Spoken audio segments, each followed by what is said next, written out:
ಸಿದ್ದರಾಮಯ್ಯ ಮುಂದೆನೇ ಹೇಳಿದ್ದಾರೆ ಕಾಂಗ್ರೆಸ್ ಕಾರ್ಯಕರ್ತರಿಗೆ, ಕೆಲಸ ಒಬ್ಬರದು, ಲಾಭ ಒಬ್ಬರದು. ಅಂದ್ರೆ ಯಾರ್ದು? ನಾನು ಕೆಲಸ ಮಾಡಿದೆ, ಸಿದ್ದರಾಮಯ್ಯ ಓಸಿಯಾಗಿ ಮುಖ್ಯಮಂತ್ರಿ ಆದರು. ಇಷ್ಟೇ ಅರ್ಥ. ಬಿಡಿಸಿ ಹೇಳ್ತಾ ಇದ್ದೀನಿ. ಓಸಿ ಮುಖ್ಯಮಂತ್ರಿ, ಕೆಲಸ ನಂದುದು. ಸಿದ್ದರಾಮಯ್ಯ ಕೆಲಸ ಮಾಡದೆ, ಏನು ಕೆಲಸ ಮಾಡದೆ ಮುಖ್ಯಮಂತ್ರಿ ಆದರು ಅಂತಾನೆ ಹೇಳಿದ್ದಾರೆ. ಅದಕ್ಕೆ ಇನ್ನೂ ಮುಂದೆ ಹೋಗಿ ಕಣ್ಣೀರನ್ನು ಕೂಡ ಹಾಕಿದ್ದಾರೆ. ಯಾರ್ಯಾರಿಗೆ ಖುಷಿ ಪಡ್ಬೋದೋ ಇವತ್ತು ಬಹಳ ಖುಷಿ ಪಡಿ, ಸಂತೋಷ ಪಡಿ ಅಂತ ಕಾಂಗ್ರೆಸ್ ಕಾರ್ಯಕರ್ತರಿಗೆ ಹೇಳಿದ್ದಾರೆ. ಯಾರಿಗೆ ಹೇಳಿದ್ದಾರೆ? ಪಕ್ಕದಲ್ಲಿ ಕೂತಿದ್ದವ್ರಿಗೆ ಹೇಳಿರೋದು. ಖುಷಿ ಪಡೋರೆಲ್ಲ ಖುಷಿ ಪಡಿ, ನಾನು ಕಾಂಗ್ರೆಸ್ಸಿನ ಅಧ್ಯಕ್ಷ ಸ್ಥಾನಕ್ಕೆ ನಾನು ರಾಜೀನಾಮೆ ಕೊಡ್ತೀನಿ ಅಂತಾನು ಹೇಳಿದ್ದಾರೆ. ಅಂದ್ರೆ ಇದೆಲ್ಲ ಯಾವುದು? ಯಾಕೆ ಹೇಳ್ತಾ ಇದ್ದಾರೆ? ನಾವು ಹೇಳಿದ್ರಿ ನವೆಂಬರಲ್ಲಿ ಕ್ರಾಂತಿ ಅಂತ. ಈ ಕ್ರಾಂತಿ ಇಲ್ಲ ಅಂದಿದ್ರೆ ಇವೆಲ್ಲ ಯಾಕೆ ನಡೀತಾ ಇತ್ತಪ್ಪ? ಕೆಲಸ ಒಬ್ಬರದು, ಲಾಭ ಒಬ್ಬರದು. ಖುಷಿ ಪಡ್ರಿ, ನಾನು ಕಾಂಗ್ರೆಸ್ ಅಧ್ಯಕ್ಷನಿಗೆ ರಾಜೀನಾಮೆ ಕೊಡ್ತೀನಿ. ಇವತ್ತು ಮುನಿಯಪ್ಪ ಹೋಗಿ ಖರ್ಗೆನ್ ಭೇಟಿ ಮಾಡಿದ್ದಾರೆ, ನಿನ್ನೆ ಹೇಳಿದ್ದಾರೆ ಆ ಎರಡೂವರೆ ಸೂತ್ರನ ಬೇಗ ಪಾಲನೆ ಮಾಡಿಬಿಡಿ. ಕಳೆದ ಒಂದು ವರ್ಷದಲ್ಲಿ ಬಿರಿ ಈ 2.5 ವರ್ಷ ಅಂತಾನೆ ಓಡ್ತಾ ಇದೆ, ಸರ್ಕಾರ ಏನು ಕೆಲಸ ಮಾಡ್ತಾ ಇಲ್ಲ, ಸತ್ತೋಗಿದೆ ಸರ್ಕಾರ ಅಂತ ಮುನಿಯಪ್ಪನವ್ರು ಹೇಳಿದ್ದಾರೆ. ಪತ್ರಿಕೆಯಲ್ಲೂ ಬಂದಿದೆ, ಅಲ್ಲ ಮಾಧ್ಯಮದಲ್ಲೂ ಬಂದಿದೆ. ನಮ್ಗೆ ಹೇಳ್ತಾರೆ ಗಿಣಿಶಾಸ್ತ್ರ ಕೇಳಬೇಕಂತೆ. ಕೇಳಬೇಕಾಗಿರೋರು ನೀವ್ರಿ ಗಿಣಿಶಾಸ್ತ್ರನ. ಕಣ್ಣೀರಾಗ್ತಾ ಇದ್ದೀರಲ್ಲ. ಹಾ, ಅದಕ್ಕೆ ಎಲ್ಲ ಶಾಸ್ತ್ರ, ಇನ್ನೊಂದು ಶಾಸ್ತ್ರ ಬಿಟ್ಟು ಅವ್ರು ಗಿಣಿದು ಬಂದ್ರೆ ಅದನ್ನು ಹೇಳ್ತೀರಿ. ಈಗ ಹೆಂಗೂ ರಾಜೀನಾಮೆ ಕೊಡ್ತೀನಿ ಅಂತ ಇದೆ, ಉಪಮುಖ್ಯಮಂತ್ರಿಗೂ ರಾಜೀನಾಮೆ ಕೊಟ್ಬಿಡಿ. ನೋಡಿ, ನನ್ಗೆ ಬಂದಿರೋಂಥ ಮಾಹಿತಿ ಪ್ರಕಾರ, ನನಗಿರೋಂಥ ಅಥೆಂಟಿಕ್ ಮಾಹಿತಿ ಪ್ರಕಾರ ಅಧ್ಯಕ್ಷರಿಗೂ ರಾಜೀನಾಮೆ ಕೊಡ್ತಾರೆ, ಉಪಮುಖ್ಯಮಂತ್ರಿಗೂ ರಾಜೀನಾಮೆ ಕೊಡ್ತಾರೆ. ನೋಡಿ ಬೇಕಾದ್ರೆ. ಯಾಕಂದ್ರೆ ಮಾತು ತಪ್ಪಿದ ಕಾಂಗ್ರೆಸ್, ವಚನ ಭ್ರಷ್ಟ ಕಾಂಗ್ರೆಸ್ ಅಂತ ಅವರು. ಇವರು ಮನೆ ಹಾಳಾಗ್ಲಿ, ಏನಾನ ಮಾಡ್ಕೊಳ್ಳಿ ಕಾಂಗ್ರೆಸ್ ಅವ್ರು, ನಮ್ಗೇನು ಸಂಬಂಧ ಇಲ್ಲ, ಅದು ಬೇರೆ ಪ್ರಶ್ನೆ. ನಾನು ಆಗ್ಲೇ ಹೇಳಿದ್ದೀನಿ, ಇವ್ರು ಹೆಣ ಸತ್ತೋಗಿದೆ ಕಾಂಗ್ರೆಸ್. ಹೆಣ ಹೊರಕ್ಕೆ ಮುಂದೆ ಆದ್ರೇನು ಹಿಂದೆ ಆದ್ರೇನು ಒತ್ಕೊಳ್ರಿ ಇಬ್ರು. ಈಗ ಹಿಂದೆ ಡಿ.ಕೆ. ಶಿವಕುಮಾರ್ ಇದ್ದಾರೆ, ಮುಂದೆ ಬರಬೇಕು ಅಂತ ಅಷ್ಟೇ. ಹಿಂದೆ ಮುಂದೆ ಪ್ರಶ್ನೆ ಅಷ್ಟೇ. ಅದು ನಿಮ್ಮ ಹಣೆ ಬರೋದು. ಆದರೆ ರಾಜ್ಯದಲ್ಲಿ ನಿಮ್ಮ ಈ ಮುಂದೆ ಹೊರೋದಕ್ಕೂ ಹಿಂದೆ ಹೆಣ ಹೊರೋದಕ್ಕೂ ಗಲಾಟೆಯಿಂದ ರಾಜ್ಯದ ಅಭಿವೃದ್ಧಿ ಕುಂಠಿತ ಆಗಿದೆ. ದರೋಡೆಗಳು ನಡೀತಾ ಇದೆ, ಅತ್ಯಾಚಾರಗಳು ನಡೀತಾ ಇದೆ, ಕಾನೂನು ಸುವ್ಯವಸ್ಥೆ ಪೂರ್ತಿ ಹಾಳಾಗಿದೆ, ಅಭಿವೃದ್ಧಿ ಕಾರ್ಯ ಕುಂಠಿತ ಆಗಿದೆ. ಅದು ನಮ್ಮ ಕಾಳಜಿ ಅಷ್ಟೇ. ನನ್ನ ಹೇಳಿದಾರಲ್ಲ ಅಧ್ಯಕ್ಷ ಸ್ಥಾನಕ್ಕೆ ಕೊಡ್ತೀನಿ ಅಂತ. ಇನ್ನೊಂದು ಕಾಂಗ್ರೆಸ್ ಮೀಟಿಂಗ್ ಅಲ್ಲಿ ಇನ್ನೊಂದು ಸರಿ ಹೇಳ್ತಾರೆ, ನಾನು ಉಪಮುಖ್ಯಮಂತ್ರಿ ಸ್ಥಾನಕ್ಕೂ ಕೊಡ್ತೀನಿ ಅಂತ. ಕೊಡ್ತಾರೆ, ಅವರೇ ಅನೌನ್ಸ್ ಮಾಡ್ತಾರೆ. ಡೇಟ್ ಅನೌನ್ಸ್ ಮಾಡೋದು ಡಿ.ಕೆ. ಅವರೇ.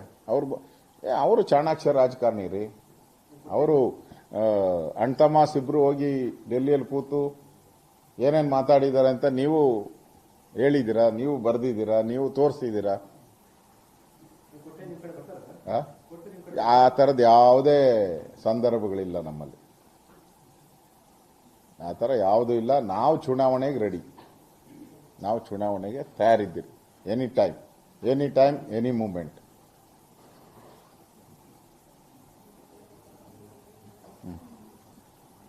ಅಷ್ಟೇನಾ? ಪತ್ರ ಬರೀತಾ ಇದ್ದೀನಿ.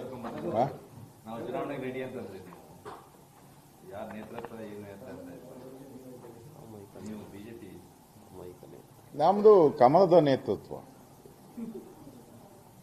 ಬಿಜೆಪಿ ನೇತೃತ್ವ.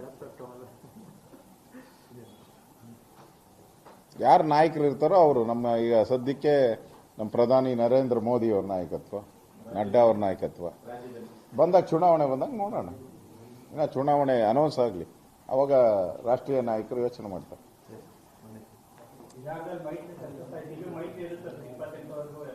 ಗ್ಯಾರಂಟಿ ನಮ್ಮದು JDS ಮೈತ್ರಿ ಮುಂದುವರಿಯುತ್ತೆ.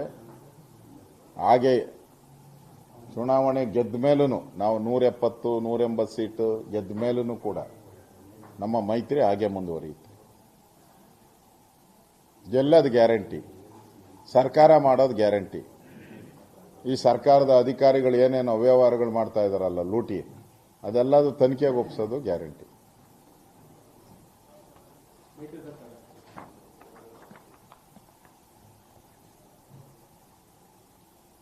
ಸಭಾಧ್ಯಕ್ಷರಿಗೆ ಒಂದು ಪತ್ರ ಬರಿತಾ ಇದ್ದೀನಿ.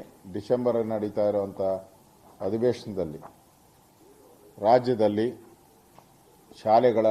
ಸರ್ಕಾರಿ ಶಾಲೆಗಳ ದುಸ್ಥಿತಿ,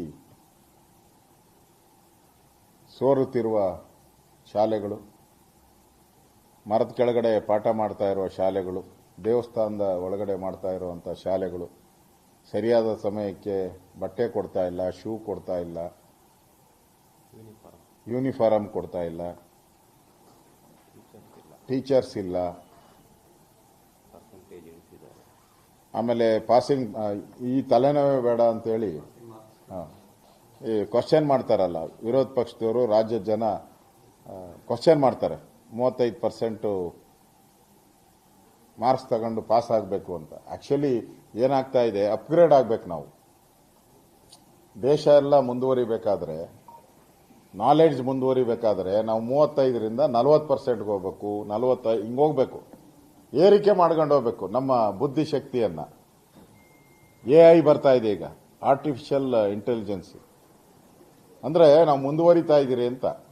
ನಾವು ಮಂಗಳ ಗ್ರಹಕ್ಕೆ ಹೋಗಿದ್ದೀರಿ, ಚಂದ್ರ ಗ್ರಹಕ್ಕೆ ಹೋಗಿದ್ದೀರಿ, ಇವೆಲ್ಲ ಸಾಧನೆ. ನಮ್ಮ ಮಕ್ಕಳು ಹಂಗೆ ಸಾಧನೆ ಮಾಡಬೇಕಲ್ಲ. ಈ ಸರ್ಕಾರ ಅದಕ್ಕೊಂದು ಕರ್ನಾಟಕದ ಸಾಧನೆ ಅಂದ್ಬಿಟ್ರೆ ಇಳಿಸ್ಬಿಡೋದು, ಸಂಖ್ಯೆ ಜಾಸ್ತಿ ತೋರಿಸೋದು. ನೋಡಿ, ಈ ಸರಿ ಇಷ್ಟು ಜನ SLCಯಲ್ಲಿ ಪಾಸ್ ಆದರು.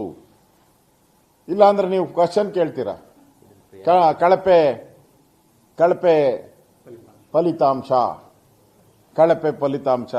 ಮಂತ್ರಿಗಳೇ ಉತ್ತರ ಕೊಡಿ ಅಂತ ಕೇಳ್ತಿರಲ್ಲ. ಅದಕ್ಕೆ ಈ ಸರಿ 33%. ಹಾ, ಅದು ನೆಕ್ಸ್ಟ್ ಇನ್ನು ಬರೋ ವರ್ಷಕ್ಕೆ ಅದನ್ನ 30 ಇಳಿಸ್ತಾರೋ ಗೊತ್ತಿಲ್ಲ. ಮಾಡಿದ್ದಾರೆ. ಅವ್ರ ಕ್ವಶನ್ಗಳು ಕೇಳ್ತಾರಲ್ಲ ಖರ್ಗೆ, ಅದಕ್ಕೆ ಹೆಲ್ಪ್ ಆಗಿದೆ ಅವ್ರಿಗೆ.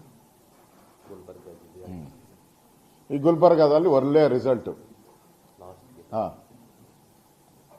ಅದರಿಂದ ಈಗಾಗಲೇ ಬಸವರಾಜ ಹೊರಟ್ಟಿಯವರು 7 ಬಾರಿ ಈ ಕ್ಷೇತ್ರವನ್ನ ಪ್ರತಿನಿಧಿಸಿದವರು. ಶಿಕ್ಷಕರದು, ಎಜುಕೇಶನ್ ಫೀಲ್ಡ್ ಅಲ್ಲಿ ಕೆಲಸ ಮಾಡಿದವರು, ಮಂತ್ರಿಗಾಗಿ ಕೆಲಸ. ಅವರೇ ಹೇಳಿದ್ದಾರೆ ಇದು ಒಳ್ಳೇದಲ್ಲ ಅಂತ ಹೇಳಿದ್ದಾರೆ. ನೀವು ಪರ್ಸೆಂಟೇಜ್ ಇಳಿಸಿ ನಿಮ್ಮ ಪರ್ಸೆಂಟೇಜ್ನ ಜಾಸ್ತಿ ಮಾಡ್ಕೊಳ್ಳೋದ್ರಿಂದ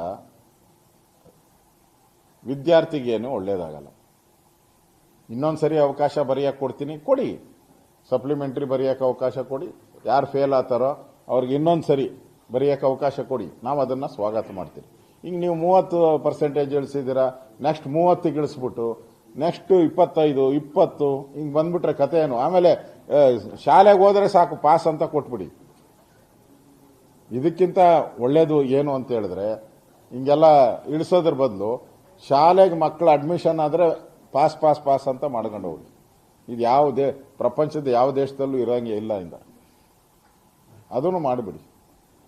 ಎಜುಕೇಶನ್ ಲೆವೆಲ್ ಜಾಸ್ತಿ ಮಾಡಬೇಕೇ ಹೊರತು ಇನ್ನಷ್ಟು ಟೀಚರ್ಸ್ಗೆ ಅವ್ರಿಗೆ ಕೋಚಿಂಗ್ ಕೊಟ್ಟು ಶಾಲೆಗಳ ಮಕ್ಕಳ ಎಜುಕೇಶನ್ ಲೆವೆಲ್ ಅನ್ನ ಜಾಸ್ತಿ ಮಾಡಬೇಕೇ ಹೊರತು ಅದು ಬಿಟ್ಬಿಟ್ಟು ನೀವು ಉತ್ತೀರ್ಣ ಆಗುವಂತ ಮಾರ್ಕ್ಸ್ ಅನ್ನ ಕಡಿಮೆ ಮಾಡಕ್ ಹೋದ್ರೆ ಇದು ಒಳ್ಳೇದಲ್ಲ.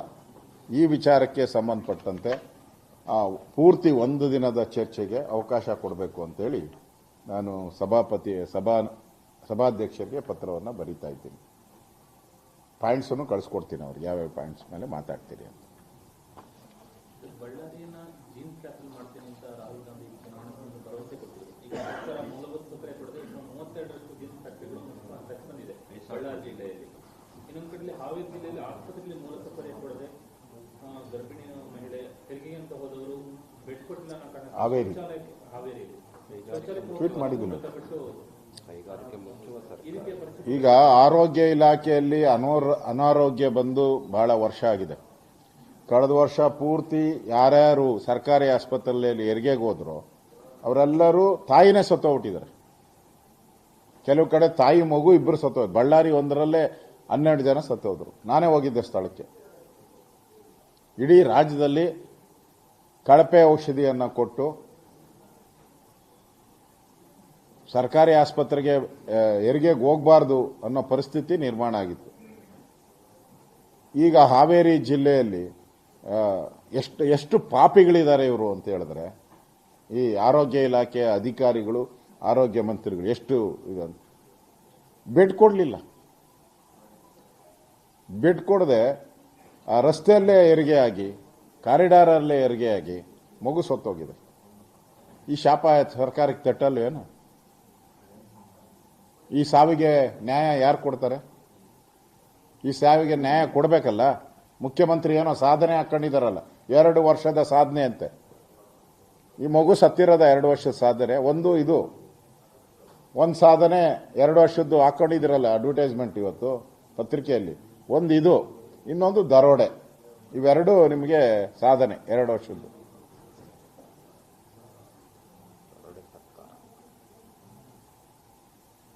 ಇಷ್ಟಾದ್ಮೇಲೂ, ಈ ಸಾವಾದ್ಮೇಲೂ, ಈ ದರೋಡೆ ಆದ್ಮೇಲೂ ಈ ಸರ್ಕಾರ ಸಾಧನೆ ಮಾಡಿದೆ ಅಂತ ಅವ್ರಿಗೇನಾದರೂ ಅನ್ಸಿದ್ರೆ ನಿಜಕ್ಕೂ ಈ ಸರ್ಕಾರ ಹುಚ್ಚಾಸ್ಪತ್ರೆಗೆ ಕಳಿಸ್ಬೇಕು. ಈ ಸರ್ಕಾರ ಹುಚ್ಚಾಸ್ಪತ್ರೆಯಲ್ಲಿ ಇರೋಕ್ಕೂ ನಾಲಾಯಕ್ ಸರ್ಕಾರ.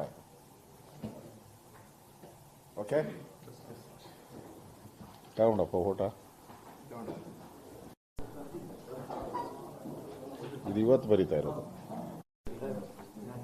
ಚಾಮರಾಜನಗರ ಬಂದ್ರೆ ಅಧಿಕಾರ ಹೋಗುತ್ತೆ ಅಂತಿದ್ರಲ್ಲ, ಸಿಎಂ ಖುಷಿ ಇನ್ನಷ್ಟು ಗಟ್ಟಿಯಾಗಿದೆ, ಮುಂದೆನೂ ಗಟ್ಟಿಯಾಗಿರುತ್ತೆ. ಒಂದ್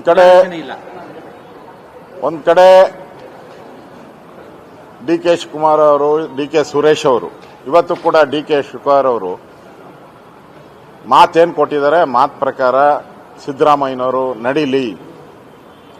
2.5 ವರ್ಷ ಏನು ಒಪ್ಪಂದ ಆಗಿತ್ತು ಚುನಾವಣೆ ಆದ ತಕ್ಷಣನೇ, ಆ ಮಾತು ಪ್ರಕಾರ ನಡೀಲಿ, ಮಾತಿನಂತೆ ನಡೀಲಿ ಅಂತ ಒಂದು ಕಡೆ ಹೇಳಿದ್ದಾರೆ. ಡಿ ಕೆ ಶಿವಕುಮಾರ್ ಅವರು ಈ ಒಂದು ಪಾಲಿಟಿಕ್ಸ್ ಅಲ್ಲಿ ಅವ್ರದೇ ಗಾಳ ಉರುಳಿಸಿದ್ದಾರೆ. ನಾನು ಕಾಂಗ್ರೆಸ್ಸಿನ ಅಧ್ಯಕ್ಷ ಸ್ಥಾನಕ್ಕೆ ರಾಜೀನಾಮೆ ಕೊಡ್ತೀನಿ ಅಂದ್ರೆ ಕಾಂಗ್ರೆಸ್ಸಿನ ಹೈಕಮಾಂಡ್ಗೆ, ಸಿದ್ದರಾಮಯ್ಯನಿಗೆ ಒಂದು ಬೆದರಿಕೆ. ಆಮೇಲೆ ಮುಂದುವರೆದು ನನಗಿರುವಂಥ ಮಾಹಿತಿ, ಉಪಮುಖ್ಯಮಂತ್ರಿ ಸ್ಥಾನಕ್ಕೂ ಕೂಡ ರಾಜೀನಾಮೆ ಕೊಡ್ತೀನಿ ಅಂತ ಒಂದು ಕಡೆ ಈ ಸ್ಟೇಟ್ಮೆಂಟ್ ಬರ್ತಾ ಇದೆ. ಇದಕ್ಕೆ ಕೌಂಟರ್ ಆಗಿ ಇವತ್ತು ಚಾಮರಾಜನಗರ ಒಂದು ಮೂಢ ನಂಬಿಕೆ, ಅಲ್ಲಿ ಹೋದವರೆಲ್ಲ ಸಿಎಂ ಸ್ಥಾನ ಹೋಗ್ತೈತೆ ಅಂದ್ರೆ, ಅದು ಸಿದ್ದರಾಮಯ್ಯನವರು ನಾನೇ ಇನ್ನೂ 5 ವರ್ಷ ಇರ್ತೀನಿ ಅಂತ ಹೇಳಿದ್ದಾರೆ. ಅದು ನಾನೇ ಇನ್ನೂ 5 ವರ್ಷ, 2.5 ವರ್ಷ ಅಲ್ಲ, ನಾನೇ ಇನ್ನೂ 5 ವರ್ಷ, ಮುಂದಿನ ಬಡ್ಜೆಟ್ಟು ನಾನೇ ಮಾಡ್ತೀನಿ, ಆಮೇಲೆ ಯಾವುದೇ ರೀತಿ ಮಂತ್ರಿಮಂಡಲದ ವಿಸ್ತರಣೆನೂ ಇಲ್ಲ, ಬದಲಾವಣೆನೂ ಇಲ್ಲ, ಏನೂ ಇಲ್ಲ ಅಂತ ಹೇಳಿದ್ದಾರೆ. ಅಂದ್ರೆ ಸಿದ್ದರಾಮಯ್ಯ ನಾನು ಮುಖ್ಯಮಂತ್ರಿ ಸ್ಥಾನ ಬಿಟ್ಕೊಡಲ್ಲ ಅಂತೇಳಿ ಗಟ್ಟಿಯಾಗಿ ಚೇರ್ ನೀಡ್ಕೊಂಡಿದ್ದಾರೆ.